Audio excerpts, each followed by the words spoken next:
హంద్రినీవా కాల్వ నీరు రాక కర్నూలు జిల్లాలోని బెవినహాలు, కొక్కరిచేడు, సాకిబండ, చింతకుండ గ్రామ రైతులు అల్లాడిపోతున్నారు. వైఎస్ఆర్సీపీ హయాంలో 2 పంటలు పూర్తి అయ్యే వరకు నీళ్లు వచ్చాయని, కూటమి సర్కార్ వచ్చాక పొట్టదశలో ఉన్న వరి పంటకు నీరు ఆపేశారని ఆగ్రహం వ్యక్తం చేశారు.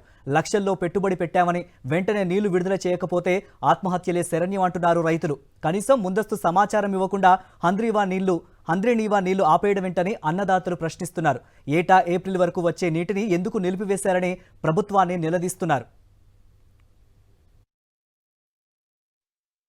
మా ఇక్కడ ఏప్రిల్ నెల వరకు హంద్రినీవా కాలువ నీళ్లు వదులుతుండ్రి. ఈసారి ఆ నీళ్లు వస్తాయనే ఉద్దేశంతో దాదాపు 100 ఎకరాలు వరి నాట్లు నాటుకున్నాము. దాదాపు లాస్ట్ ఆఖరి ఎరువులు కూడా వేసేసినాము. పొట్ట దశలో ఉంది సార్. ఇప్పుడు నీళ్లు లేక 15-20 రోజులైంది. ఎండిపోయి అంతా బీకులు పారిపోతున్నాయి.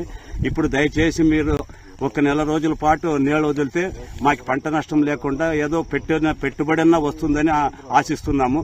లేదంటే మాకి పురుగుల మందే దిక్కు సార్.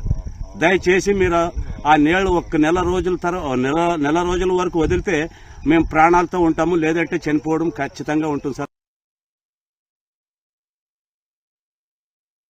పోయిన సంవత్సరం ఇస్తున్నారు కదా, అవతల సంవత్సరం ఇస్తున్నారు కదా, మరి దాని ప్రకారంగా మేము మామూలుగా యాజ్ ఇట్ ఈజ్ కి పెట్టినాము. ఏ క్షణం మీరు కాంట్రాక్ట్లు వచ్చినాయని మాకు ఇన్ఫర్మేషన్ అని ఇవ్వాలి కదా సార్.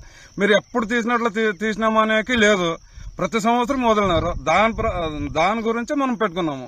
ఇప్పుడు ఎంత ఖర్చులు, చాలా ఖర్చులు అయినాయి వీటికి. మళ్ళీ ఏకదమ్ బంద్ చేసినారంటే ఇప్పుడు ఎవరు ఇప్పుడు నష్టము? మాకు దాని గురించి మీరు చెప్పలేదు, ఇన్ఫర్మేషన్ కూడా ఇవ్వలేదు మాకు. ఫస్ట్ ఇచ్చింటే మేము పెట్టుకుంటూ ఉండలేదు.